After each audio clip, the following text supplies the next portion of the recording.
Sebenarnya kalau kotong bicara soal pangan lokal itu, kotong bukan bicara soal apa yang lu makan saja, tapi tentang orang-orang yang menumbuhkan itu, tentang tanah-tanah yang menumbuhkan itu. Jadi tentang budaya dari sebuah masyarakat dengan pangan itu. Jadi bagi beta, wih, ini bukan satu hal yang soal perut, gitu. Tapi ini soal identitas, ini soal kebiasaan, ini soal tanaman yang hidup lama bersama-sama dengan dong, lalu dapat nama, ada nama kampungnya, ada nama daerahnya. Itu menunjukkan bahwa mereka menerima pangan itu sebagai bagian dari diri mereka, begitu. Berarti setuju kesannya kan?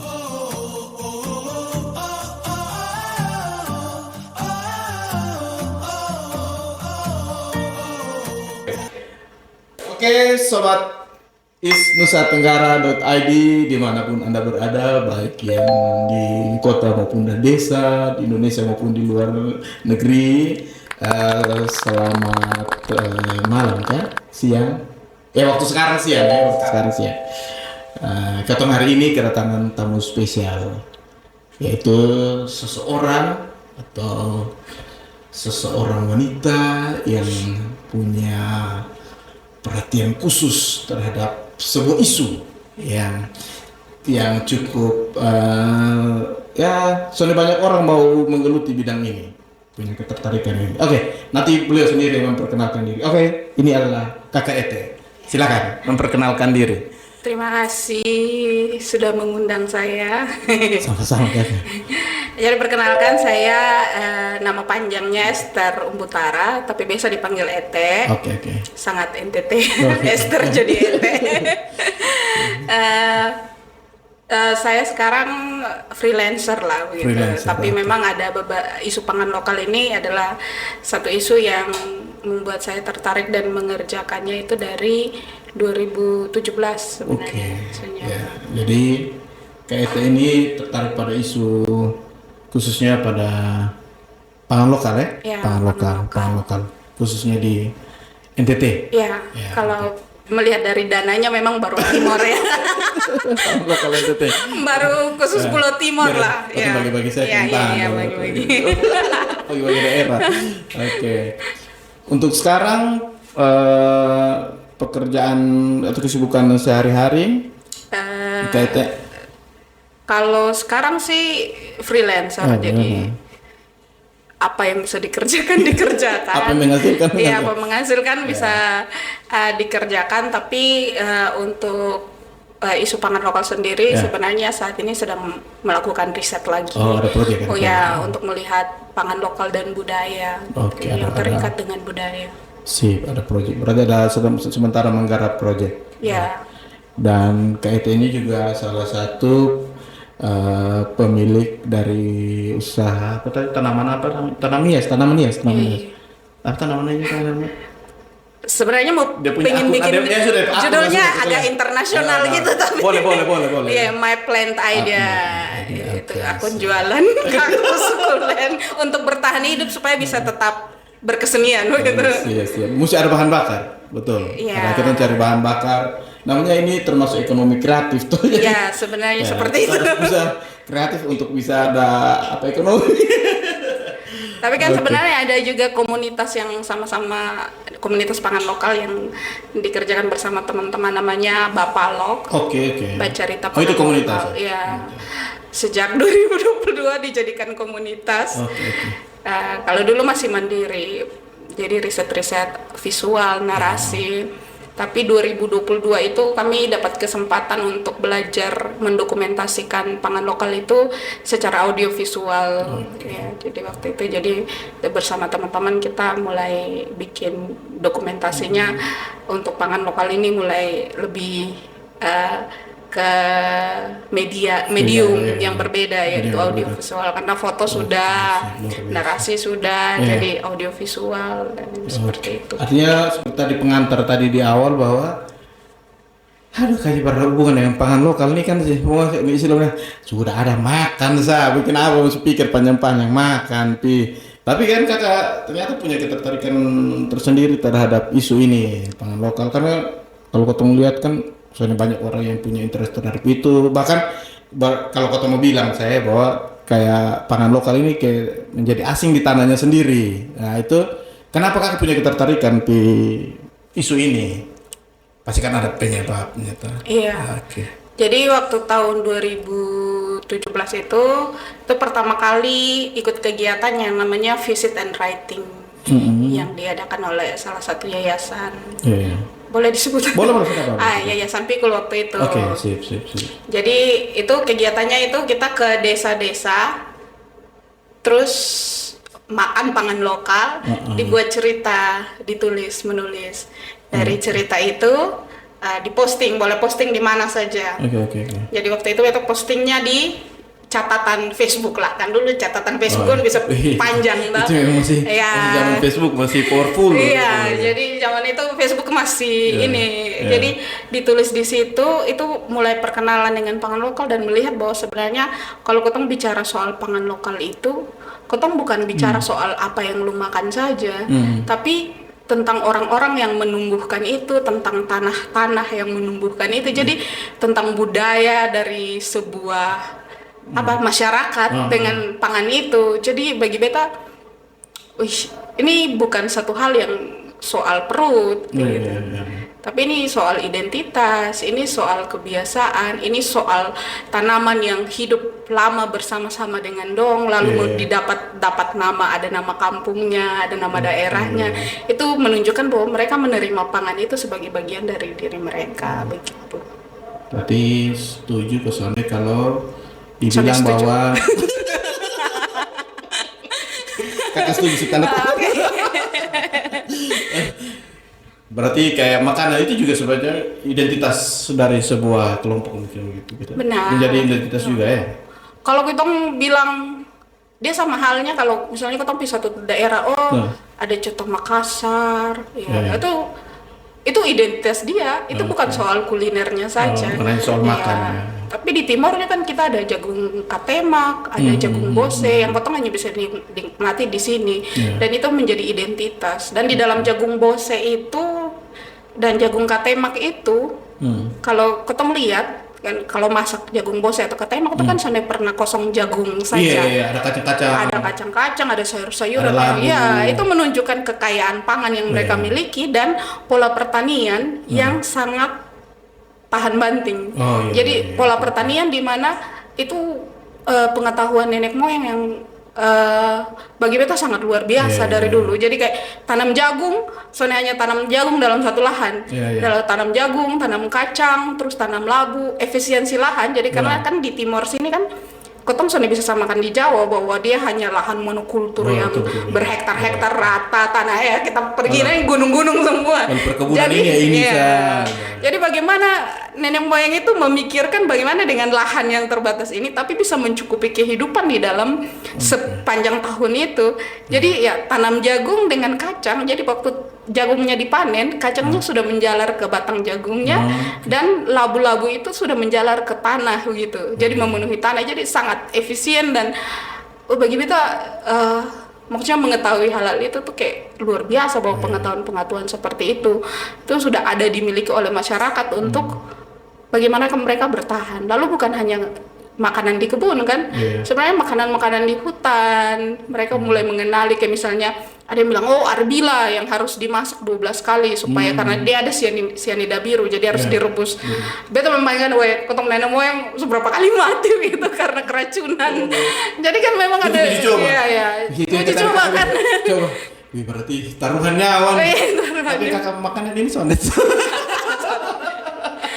Dan dia menemukan arbila itu bukan hanya sekedar makanan di hutan, maksudnya itu menjadi bagian dari masyarakat. Jadi ada beberapa bilang beracun, tapi beberapa masyarakat tuh misalnya bepi amfoang itu mereka ambil dari hutan, rebus lalu jual di pasar menjadi sumber ekonomi seperti itu. Jadi ya Ketong bicara pangan lokal ini kan terlalu banyak dan bukan hanya soal apa yang masuk di perut, tapi bagaimana Ketong menghargai pengetahuan dari leluhur, menghargai pengetahuan dari Ketong nenek moyang, lalu Ketong menghargai makanan yang orang tanam sendiri gitu.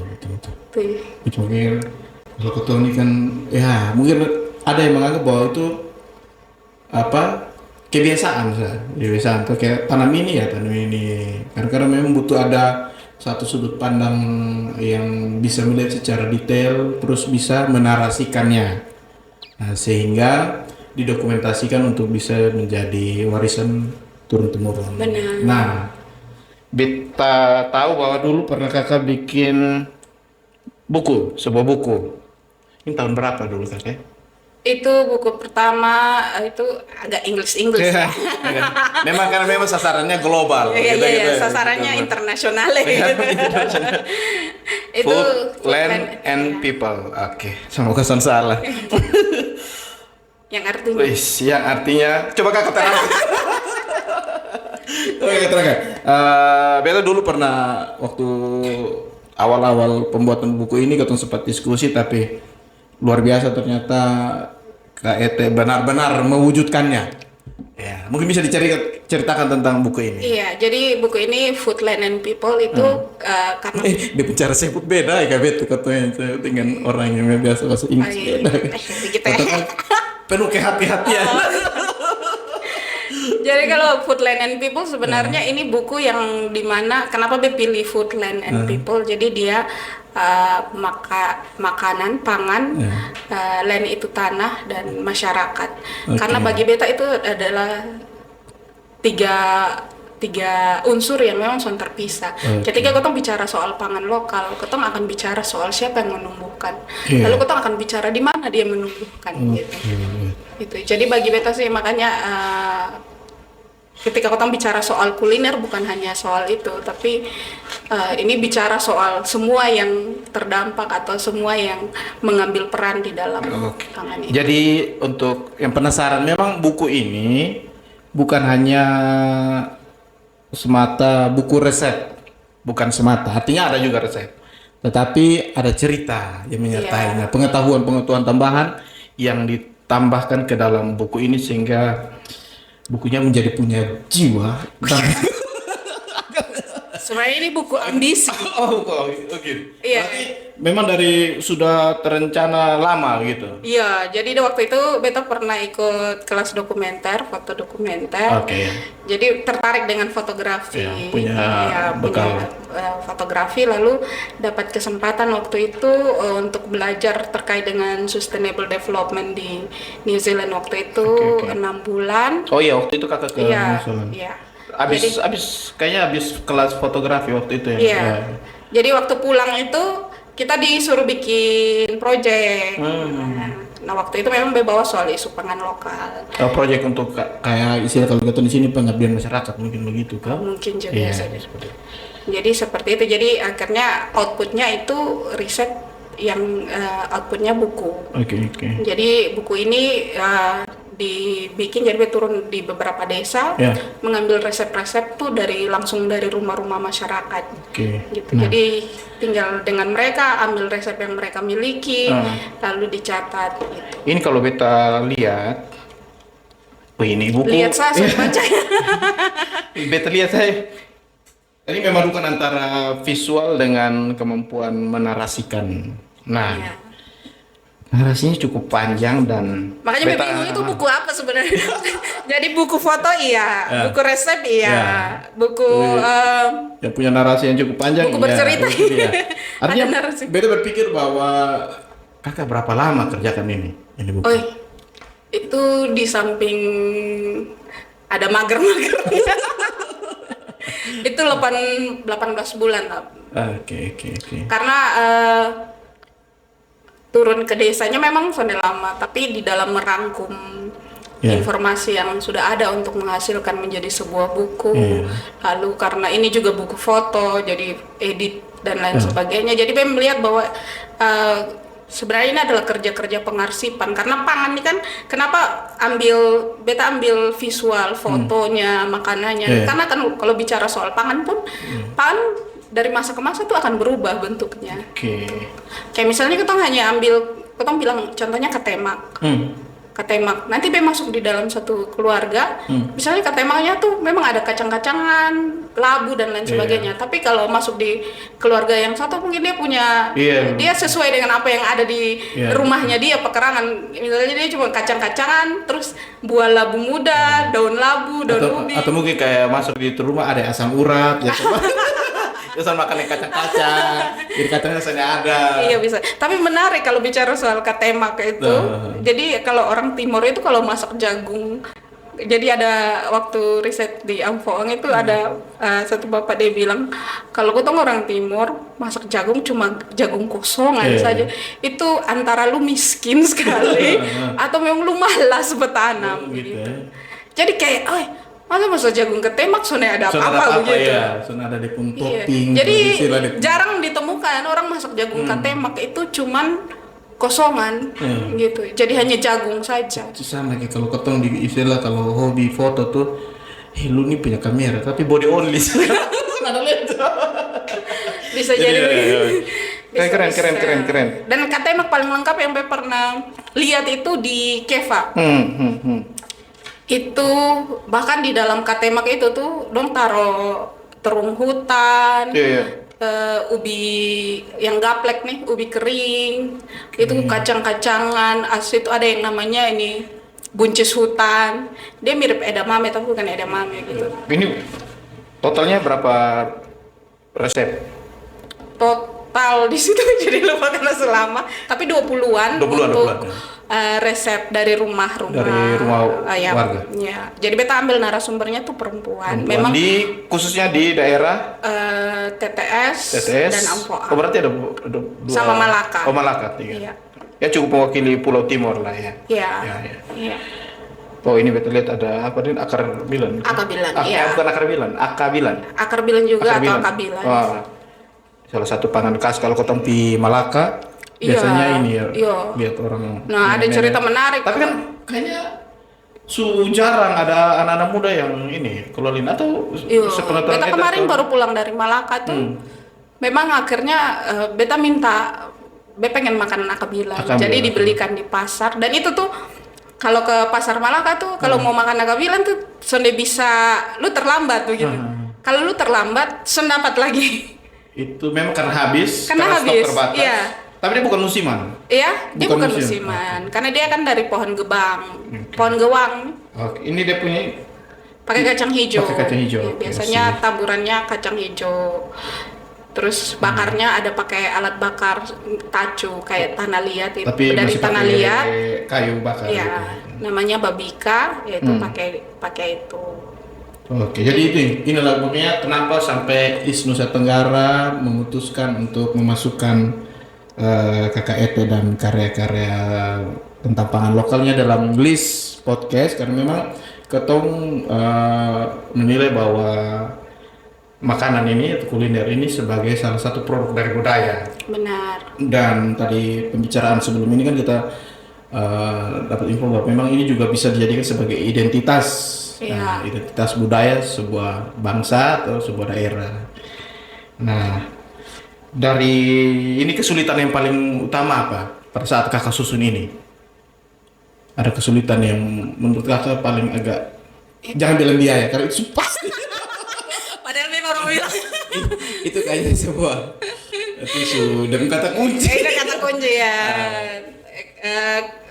Kalau kesulitan memang sebenarnya kan punya keinginan sendiri waktu turun riset begitu bisa dapat lebih banyak visual pangannya, bahan dasarnya seperti itu. Tapi beta berpikir lagi ya kalau riset karena ini kan narasumbernya perempuan. Sebenarnya agak dilema waktu itu. Takutnya beta malah menyudutkan perempuan semakin ke dapur begitu gitu. Tapi akhirnya beta menemukan bahwa bukan seperti itu karena waktu bercerita dengan mama-mama di dapur mereka masak dan itu tuh kita bisa melihat ekspresi yang berbeda ketika mereka bercerita tentang masak, cara masak dan lain sebagainya. Dan itu adalah otoritas mereka begitu. Ya, betul. Jadi itu ada kalau di dapur tuh otoritasnya mama-mama tuh. Lu berani masuk habis. Lu berani ambil pemantik lu mati. Akan cari. Jangan pernah kasih lah numpung pemantik. Iya, jadi tuh, memang sama dapur tuh kayak kalau kita otoritasnya. pergi ke TTS begitu kayak Ume Bubu itu kan masuk dalam yang boleh ambil bahan makan itu hanya mama gitu. Oke. Jadi dalam Ume Bubu tuh kita bisa lihat bagaimana otoritas perempuan di dalam mengatur bahan pangan. Jadi dia yang mengatur seberapa besar untuk dijual, seberapa besar untuk ini dimakan untuk keluarga, seberapa besar untuk akan disimpan sebagai benih dan lain sebagainya. Dia yang mengatur, itu otoritasnya dia. Dan yang menarik tuh waktu gue turun ada pernyataan mama, oh saya yang masak, kau makan tidak makan. Jadi kayak lu makan, besok masak ya. Itu beda antara otoritas dan otoriter. Dalam hal dapur. Yang penting ada oto ya. Ya karena begitu di dapur memang itu Iya. jadi artinya memang kadang menu yang sama dipegang oleh tangan yang berbeda. Iya. Rasanya pasti akan Iya, lalu berbeda. kan sekarang masuk informasi yang bisa diakses oleh perempuan dengan mudah, misalnya lewat YouTube dan lain sebagainya. Mereka tuh bisa berkreasi pokoknya membuat pangan itu dengan bahan Mengolah dasar lagi. bahan pangan lokal itu mereka bisa mengolah menjadi pangan yang berbeda seperti itu. Dan menurut beta sih itu sangat masalah begitu selama bahan dasarnya itu adalah pangan yang tersedia di sekitar mereka begitu. ini beta lihat ada buku yang kecil lagi nih. Ini untung. Ini bahasa Indonesia jadi agak aman lah. Iya. Puan dan pangan. Berarti Iya. lebih mempertegas lagi. Kalau ini lebih ke people, jadi mungkin belum terlalu fokus ke Satu karena puannya. budgetnya dari luar negeri. Oh yang ini kok? Iya. Oh yang kecil ini. Iya. Indah apa budget udah buku lebih kecil. Serius. Yang satu budgetnya dari Indonesia. Sebenarnya agak menyesal karena ini kan agak mahal. Ya. Memang ini buku yang ambisi lah Ya, begitu. ya, Buku memang. foto, buku cerita, apa memang semua ada itu di dalam. Segala ide di kepala, Iya. idealisme Iya, dituangkan. ini kan buku di sini. pertama atau jadi Ya. pengennya, agak keren gitu.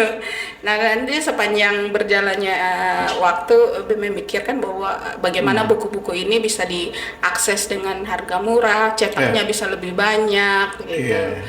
Makanya dibikin kecil begini, sebenarnya intinya dibikin kayak buku saku begitu. Jadi yang beli ini bisa bawa kemana-mana gitu. Oke, Jadi oke. baca di mana saja, lalu mungkin dia bisa membandingkan dengan ternyata ada pangan yang cara buatnya sama tapi namanya berbeda begitu.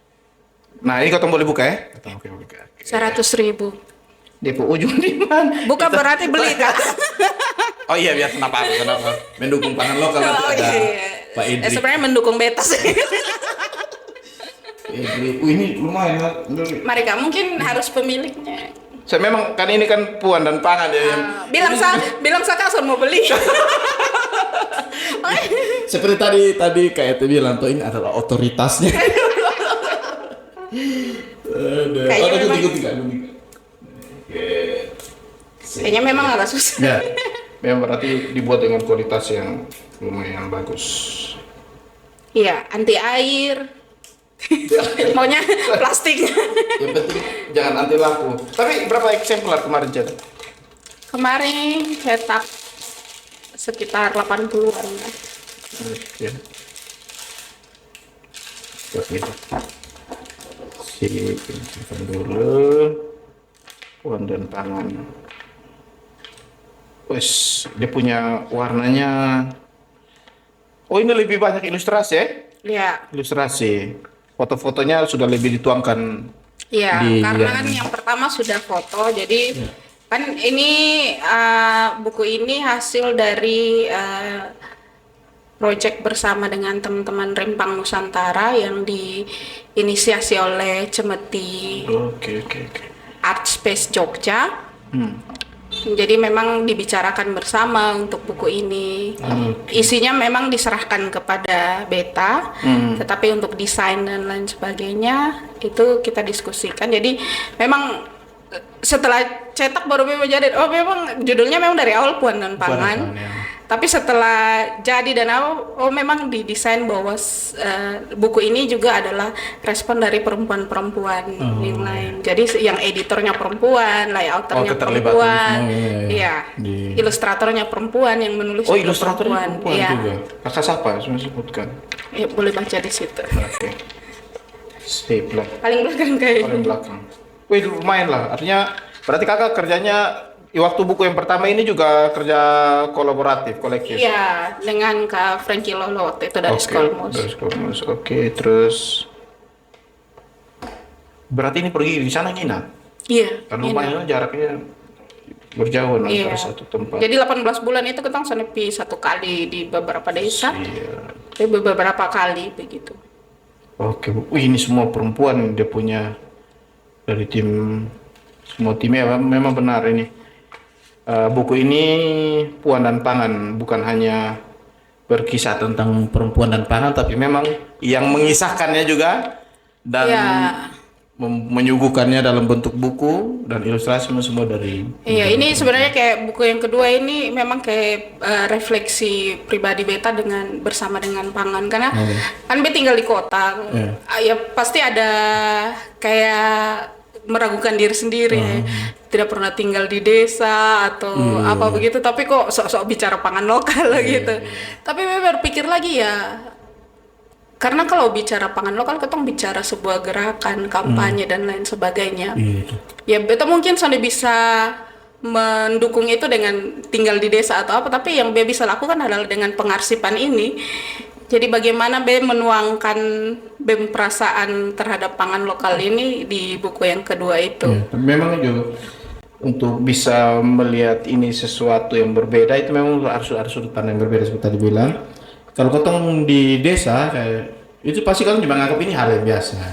Tapi bagaimana kalau ketong di kota terus kembali ke desa, ini sesuatu yang kayaknya bisa diangkat nih, patut diangkat, karena ketong di kota sendiri sudah terlalu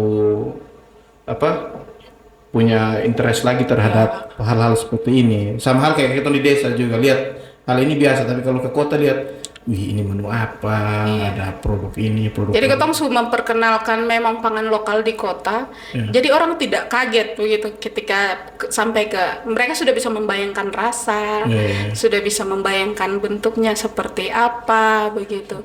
Dan bagi beta supaya ketong sudah merasa bahwa kalau turun ke desa, nah ini yang soal persepsi sih, bagaimana ketong pandangan sendiri terhadap pangan lokal gitu.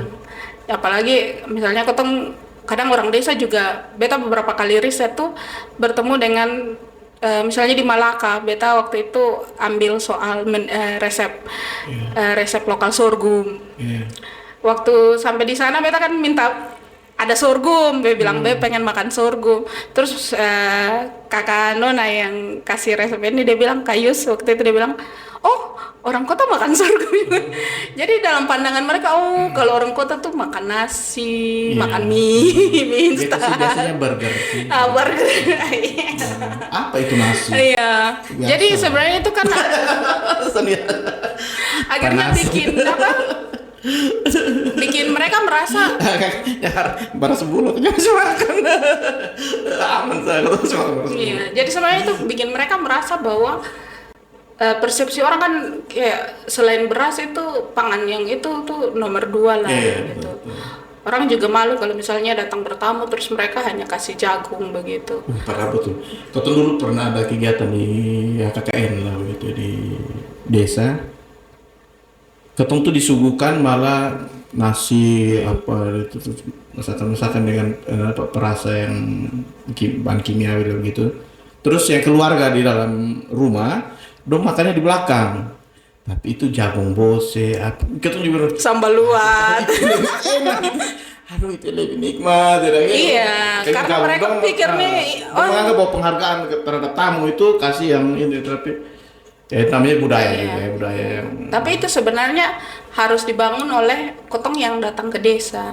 Bagi kita ada satu cara untuk menghargai pangan tuh ketong datang dengan mengosongkan rasa. Jadi ketong sudah membawa ekspektasi. Mengosongkan rasa, healing. Bukan hati ya. Jadi ketong sudah datang dengan ekspektasi rasanya ketong. Karena yang ketong Ini makan kayak nih, petualangan rasa. iya. Jelas, Jadi ya. ketong pergi betul-betul merasakan, ya itu yang dong nikmati dan itu yang dong bilang enak. Ya itu enak karena soal rasanya kan subjektif Subjektif, ya. kan. Ya. Subjektif. Jadi bagi beta pergi ke sana apa yang disajikan itu yang ketong makan, ketong nikmati gitu. Sehingga dong pun menghargai pangan yang dong sajikan di ketong gitu. Sip. Yang betul soal bicara pangan lokal nih, kalau kata di khususnya Pulau Timur sendiri sudah ada beberapa mengisi pengetahuan kayak sudah ada komunitas tertentu yang bahas ini atau Banyak. pribadi-pribadi Sebenarnya tertentu ada yang beberapa teman-teman yang beta tahu Penggiat-penggiat lah, kita beri istilah penggiat. penggiat pangan lokal yang sudah dahulu Ya. beta juga sudah dahulu dari Bapak Lok sendiri juga itu sudah ada. Karena bagi beta ini bukan sebuah kompetisi untuk bicara soal pangan lokal. Kan kalau kotong bicara untuk mengubah persepsi seseorang, kotong bicara soal gerakan bersama. mungkin Ini ada beberapa feedback dari buku yang pertama. Jadi ini nih untuk cari feedbacknya dari 15 resep inovasi itu. Kita ada resep-resep inovasi Iya, juga iya, yang ada dalam buku yang pertama ini. Iya. Jadi resep inovasi ini ketong coba. Tapi resep inovasi sudah diuji coba tuh. Iya, iya. Aman. Amanah. Kasih. Itu undangannya tuh untuk semua publik waktu itu ketemu Oke. undang sampai anak-anak SD juga datang untuk kenal bahan dasar pangan lokalnya. Mereka bisa lihat langsung. Jadi kayak misalnya sorghum kita bikin jadi sorghum goreng. Dengan yang beta ingat tuh di apa sate. Oh kakak juga makan Sate sate dan ubi. Sate dan ubi.